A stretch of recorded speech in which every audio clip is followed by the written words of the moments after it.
ಯಾರಿಗಿಲ್ಲ ನೋವು, ಯಾರಿಗಿಲ್ಲ ಸಾವು, ವ್ಯರ್ಥ ವ್ಯಸನದಿಂದ ಸಿಹಿಯೂ ಕೂಡಬೇವು.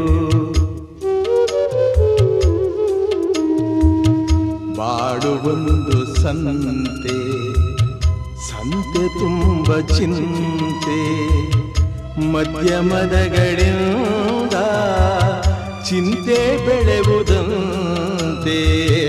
ಅಂಕೆ ಇರದ ಮನಸ್ಸನು ದಂಡಿಸುವುದು ನ್ಯಾಯ, ಮೂಕ ಮುಗ್ಧ ದೇಹವ ಹಿಂಸಿಸುವುದು ಹೇಯ.